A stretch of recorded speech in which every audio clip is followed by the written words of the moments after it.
Seigneur soit avec vous. Et avec votre esprit. Évangile de Jésus-Christ selon saint Matthieu. Gloire à toi, Seigneur. En ce temps-là, Jésus disait à ses disciples cette parabole. Le royaume des cieux est comparable à des jeunes filles invitées à des noces qui prirent leurs lampes pour sortir à la rencontre de l'époux. 5 d'entre elles étaient insouciantes et 5 étaient prévoyantes. Les insouciantes avaient pris leurs lampes sans apporter d'huile, tandis que les prévoyantes avaient pris avec leurs lampes les flacons d'huile. Comme l'époux tardait, elles s'ensoupirent toutes et s'endormirent. Au milieu de la nuit, il y eut un cri. Voici l'époux, sortez à sa rencontre. Alors, toutes ces jeunes filles se réveillèrent et se mirent à préparer leurs lampes. Les insouciantes demandèrent aux prévoyantes, « Donnez-nous de votre huile, car nos lampes s'éteignent. » Les prévoyantes leur répondirent, « Jamais cela ne suffira pour nous et pour vous. Allez plutôt chez les marchands, vous en achetez. » Pendant qu'elle allait en acheter, l'époux arriva. Celles qui étaient prêtes entrèrent avec lui dans la salle des noces et la porte fut fermée.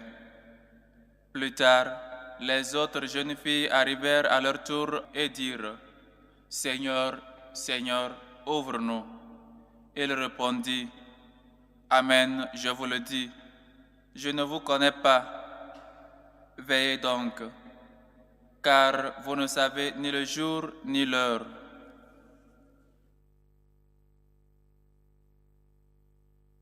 Acclamons la parole de Dieu. Louange à toi, Seigneur Jésus. Chers frères et sœurs, aujourd'hui nous célébrons la mémoire liturgique de Sainte Lucie. Et comme son nom le dit, Lucie, lux qui signifie lumière, elle est donc la patronne de ceux qui ont des problèmes d'yeux, de ceux qui ont des problèmes de vision, ceux qui ne voient pas bien, et surtout patronne des aveugles, patronne de nous tous, parce que nous sommes aveuglés tous les jours par nos fautes, par nos péchés. Donc c'est une patronne à nous tous, nous aveuglés par le péché, aveuglés par peut-être nos manques de foi, nos manques de confiance dans le Seigneur. Prions donc l'intercession de Sainte Lucie, cette dame que son nom signifie lumière, afin qu'elle puisse nous donner la lumière, qu'elle fasse que nous puissions connaître la lumière. Et la vraie lumière, celle qui vient du ciel, c'est le Fils de l'homme, c'est Jésus.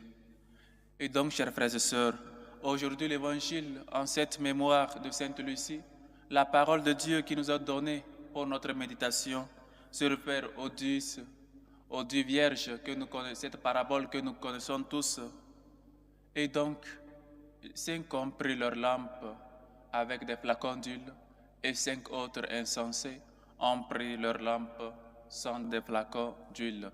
Chers frères et sœurs, priez donc.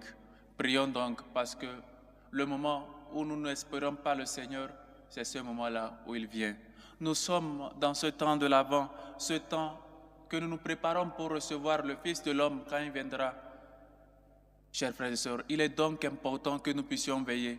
Il est donc important que nous puissions être des gens qui gardent toujours leur lampe allumée, pour que quand viendra le Fils de l'homme, qu'il puisse nous rencontrer avec cette vigilance, avec l'huile dans les flacons et surtout avec des œuvres de foi. Les huiles dans les flacons signifient cette foi vivante. Cette foi, c'est l'Esprit Saint qui toujours nous guide.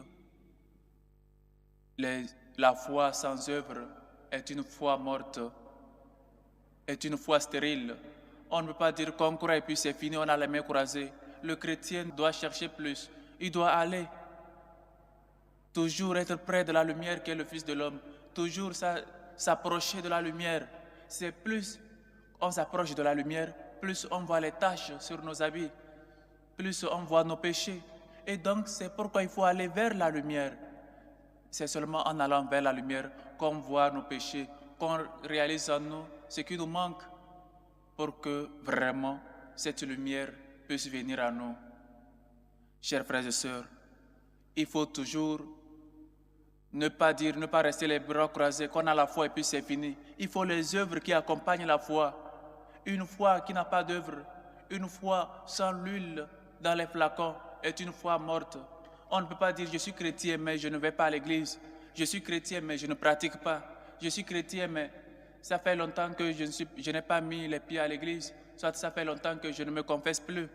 Ou je me confesse avec moi-même. Parfois on dit avec Dieu directement. Non. Dieu a institué les sacrements. Dieu nous a laissé des signes dans ce monde. Il a institué les sacrements, ses dons, ses grâces qui puissent nous aider à nous approcher de lui. Nous ne sommes pas saints. Nous luttons pour être saints. Nous luttons pour être parfaits. Mais pour le moment, nous ne le sommes pas. Jésus-Christ nous invite à cela. Soyez parfaits. Parce que votre Père célestial est parfait. On n'est pas parfait. Mais il faut chercher la perfection. Il faut aller chercher la perfection en marchant dans la lumière, en faisant des choses de la lumière. Saint Jean le Baptiste nous l'a dit, si nous nous sommes convertis, il faut donner les fruits de la conversion. On ne peut pas dire qu'on est chrétien et puis c'est fini. On est chrétien comme un pancarte sur la route et on ne montre pas une bonne direction à suivre. Nous sommes des chrétiens. Nous sommes ces panneaux sur la route qu'on doit enseigner, qu'on doit guider les autres, qu'on doit servir pour que les autres puissent se guider. Et donc, on doit être des références. Chers frères et sœurs, une foi sans œuvre n'est pas encore une foi. Une foi sans œuvre est une foi morte, nous dit l'apôtre Saint Jacques. Et donc, il faut donner des fruits. Il faut œuvrer conforme à ce que nous sommes, à ce que nous disons. Si je suis chrétien, je dois œuvrer comme tel. Toute ma vie doit refléter. Toute ma vie doit aller en concorde avec ce que je dis. Si je dis une chose et mes œuvres disent autre, comment je peux être crédible? Voilà pourquoi, dans beaucoup de situations, nous les chrétiens, nous ne sommes pas crédibles. Les gens ne nous prennent pas au sérieux parce que nous ne nous prenons pas au sérieux. Parce qu'on se dit chrétien, mais on vit comme des païens. On se dit chrétien, mais on vit comme des gens qui n'ont jamais connu le Christ, qui n'ont jamais connu Dieu. Nous sommes chrétiens. Nous sommes des gens qui ont reçu la lumière, le soleil du levant, Jésus-Christ, qui vient nous illuminer. Il faut donner des fruits que le Seigneur attend de toi. Demande-toi aujourd'hui, que voudra le Seigneur de moi? Quelles sont les œuvres que je suis en train de donner, moi, comme un chrétien, dans la société, dans ma maison? Comment je suis en train d'aider les autres? Comment je suis en train de pratiquer ma foi? Ma foi est une foi morte? Est une foi stérile? Ou ma foi est en train de donner des fruits? Ma foi m'amène à aider les autres. Ma foi m'amène à supporter, à toujours supporter avec joie ma croix à la suite du Seigneur. Comment est ma foi? Ma foi, j'ai de l'huile dans les flacons pour toujours veiller, pour toujours être prêt quand le Seigneur viendra. Ou encore, je suis en train de somnoler, ou bien plus, je suis en train de dormir dans ma condition de chrétien. Comme le Seigneur l'a dit à ses 3 apôtres, restez ici et priez avec moi. Mais il est revenu les trouver endormis. Les 10 vierges aussi, et tout le monde était dormait. Voilà, le corps est faible, mais il faut que nous nous préparions à voir les signes du Seigneur, à savoir interpréter les signes, les temps présents. Et donc le Seigneur, il doit veiller. Pourquoi donc le Seigneur nous dit de veiller? Non pas seulement parce que nous ne connaissons pas le jour et l'heure, c'est bien, mais pourquoi peut-être ne pas nous donner le jour ou l'heure quand il viendra? Parce qu'il sait qu'on va seulement se contenter de cela.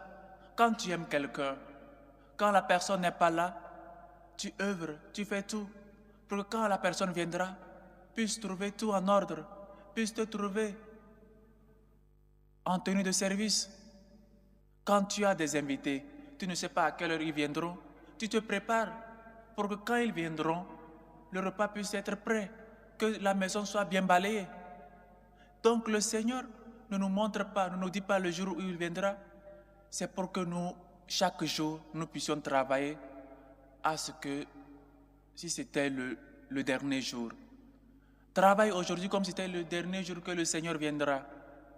Comme tu étais déjà prêt pour le recevoir. Chers frères et sœurs, le Seigneur ne tarde pas à venir. Le Seigneur est tout prêt. Luttons pour ne pas être parmi les 5 vierges insensées qui n'ont pas de l'huile dans leur lampe et qui n'ont pas apporté avec elles des flacons d'huile. Soyons des gens prêts, vigilants dans la prière, une foi fortifiée, une foi avec des œuvres et surtout une foi qui prie. Prions, priez sans cesse, priez sans vous fatiguer. Le Seigneur écoute. C'est seulement la prière qui nous permet de rester vigilants. Priez pour les uns et les autres. Priez pour que votre foi soit cette foi qui donne des fruits. Les fruits que le Seigneur attend de nous. Celui qui écoute ma parole et la met en pratique, celui-là donnera des fruits. Mon Père et moi viendrons chez lui et nous prenions part à sa table. Que le Seigneur nous aide à donner des fruits qu'il attend de nous. Et surtout, Sainte Lucie, qu'aujourd'hui nous célébrons, puisse nous donner cette lumière, puisse nous faire connaître cette lumière qu'est le Christ, puisse ouvrir nos yeux, aveuglés par le péché, aveuglés par l'orgueil, aveuglés par les distractions de ce monde. Que Sainte Lucie intercède pour tous. Loué soit Jésus-Christ. À jamais.